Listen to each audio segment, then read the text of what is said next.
warahmatullahi wabarakatuh. Bismillahirrahmanirrahim. Alhamdulillahi haqqa hamdih, wassalatu wassalamu ala man la nabiyya min ba'di,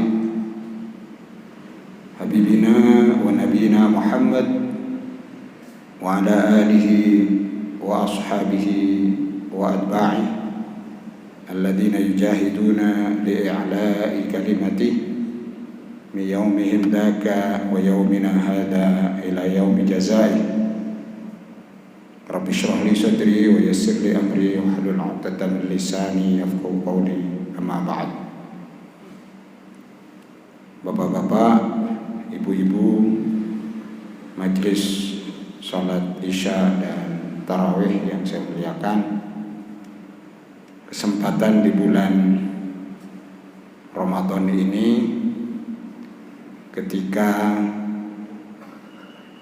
jasmani dan rohani kita ditempa untuk selalu mendekatkan diri, mengintensifkan taqarrub kita pada Allah, maka kita gunakan untuk memperbanyak istighfar dan tobat pada Allah.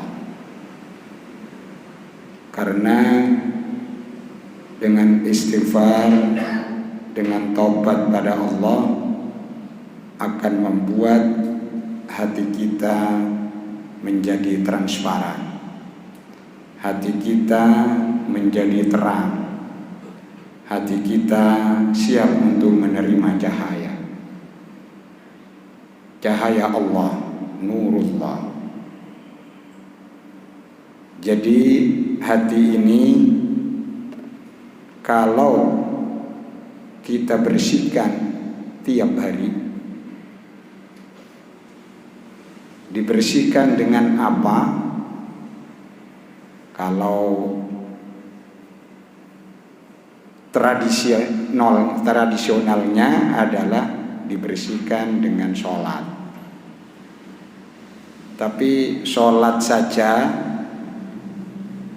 belum cukup untuk membuat hati ini terang. Maka harus ditambah dengan istighfar. Dan kita sudah membiasakan diri istighfar. Rasulullah SAW dalam dua hadis, hadis yang pertama menyatakan, saya selalu istighfar pada Allah dalam satu hari 70 kali istighfar. Di hadis lain Rasulullah mengumandangkan istighfar pada Allah itu 100 kali dalam setiap hari.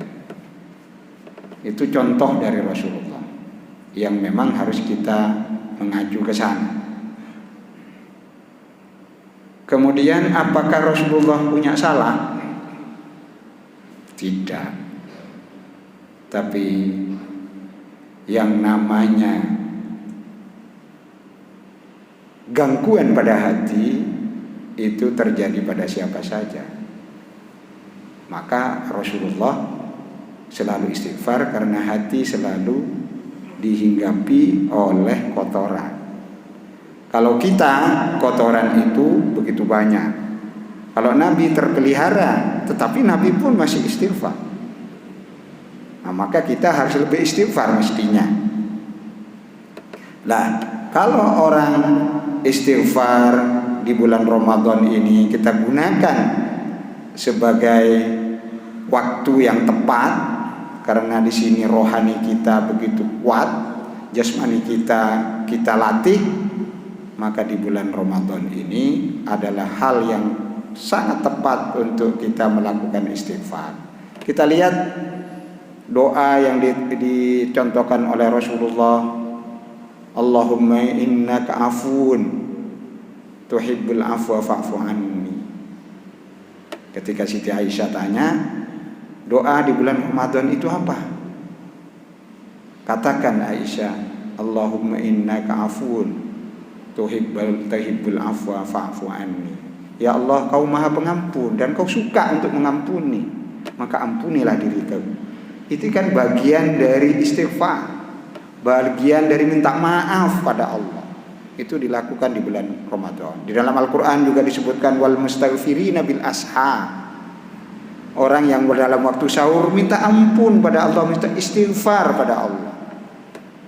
Nah, kalau intensitas istighfar, tobat pada Allah selalu kita lakukan, maka Allah akan menurunkan 3 tahap pangkat pada orang yang selalu istighfar, termasuk pada Rasulullah Shallallahu Alaihi Wasallam. Yang pertama, kalau kita melakukan istighfar terus, kita akan mampu menghadapi persoalan hidup. Itulah yang disebut oleh Allah dengan sakinah. Jadi sakinah itu artinya hati kita ini diturunkan oleh Allah, kita mempunyai hati yang tenang. Kalau hati yang tenang, maka rasio ini, akal ini akan jalan. Tapi kalau hati tidak tenang, akalnya tidak jalan, bingung.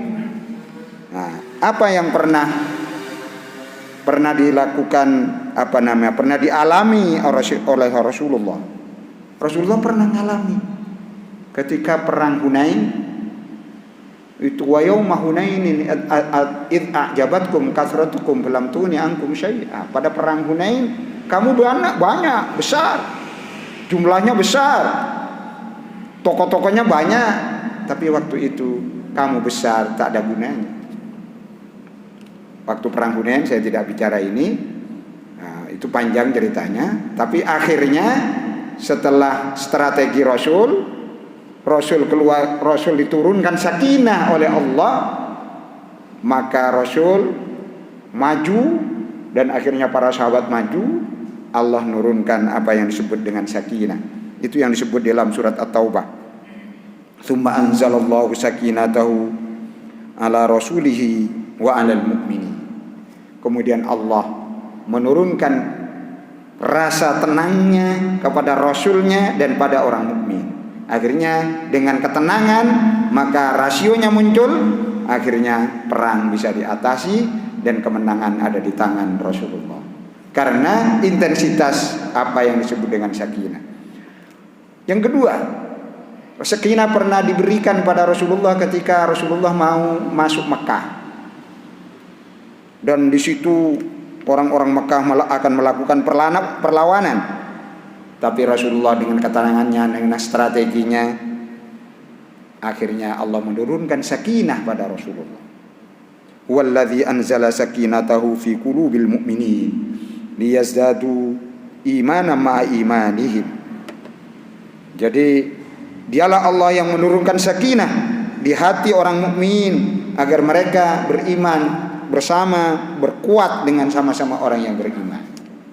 Akhirnya kuat dan akhirnya Makkah ditaklukkan tanpa pertumpahan darah karena mereka langsung menyerah. Nah, itu sakinah. Itu tahap pertama. Kalau kita intensitas kita bertobat ini bagus, maka Allah akan menurunkan sakinah. Tidak ada hal yang tidak bisa, problem hidup yang ada di kita yang tidak bisa diselesaikan karena Allah akan menurunkan sakinah. Itu yang pertama.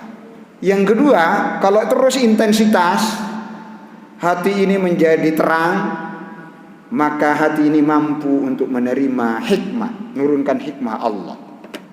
Hikmah itu apa? Hikmah itu adalah rahasia di balik yang nyata. Itu satu makna pertama.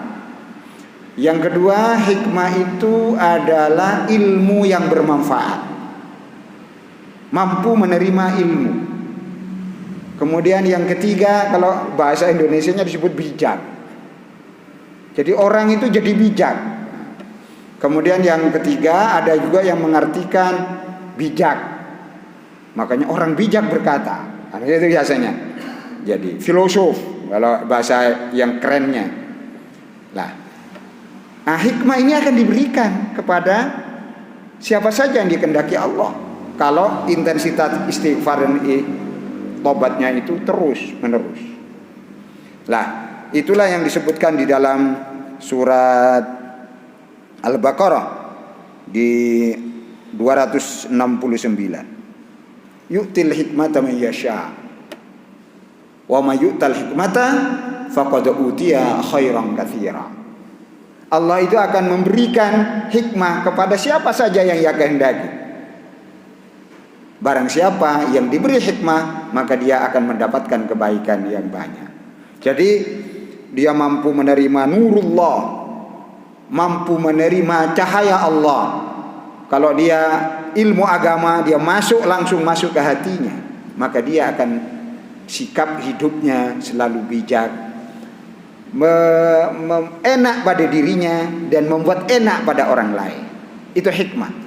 Makanya orang bijak berkata, itu biasanya itu dari hikmah, kata-kata hikmah itu.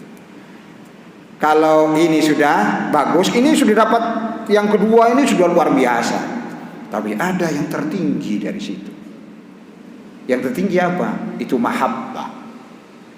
Dapat kecintaan Allah. Itu tertinggi.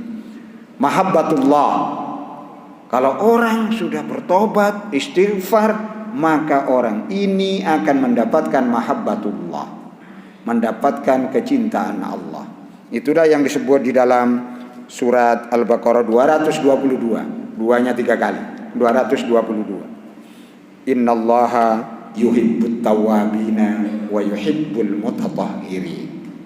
Allah menyukai, Allah mencintai orang yang suka bertobat, suka istighfar. Tobat itu sebetulnya niatnya, realnya kita istighfar pada Allah, dan suka pada orang yang bersuci. Nah, kalau ini sudah dapatkan, luar biasa kenikmatannya. Suatu nikmat yang sangat besar, yang tidak bisa diungkap dengan kata. Saking enaknya. Jadi kita nggak bisa mengungkap itu. Begitu indah karena kita connect hati kita dengan Allah. Connect itu ada kayak telepon, itu nyambung. Orang kalau nggak nyambung kan kesel juga kan. Nah, itu nyambung ini. Ketika nyambung itulah sebetulnya kenikmatan tertinggi. Nah, di antara indikatornya, tanda-tandanya, kalau kita sudah connect dengan Allah, kalau nama Allah disebut, maka hati kita bergetar. Kita sudah begitu apa enggak ya? Innamal mu'minuna alladzina idza dzukirallah wajilat qulubuhum. Orang mukmin yang benar, orang mukmin yang suka bertobat, suka istighfar adalah orang yang jika nama Allah disebut, maka hati mereka bergetar. Wa idza tuliyat alaihim ayatu zadatuhum iman. Di surat Al-Anfal ayat 2. Jika ayat-ayat kalau dibacakan kepada mereka, maka keimanannya semakin bertambah. Mudah-mudahan kita di dalam bulan Ramadan kita mengintensifkan minta istighfar pada Allah, minta maaf pada Allah, dan itu memang diperintahkan selalu kita baca. Insya Allah kita akan mendapatkan sakinah, kita akan mendapatkan hikmah, dan kita akan mendapatkan mahabbatullah, kecintaan Allah. Mudah-mudahan kita mendapatkannya, dan jika kita mendapatkannya, insya Allah tidak ada kebahagiaan tertinggi di atas kecintaan kita pada Allah Subhanahu wa ta'ala. Kurang lebihnya mohon maaf. Assalamualaikum warahmatullahi wabarakatuh.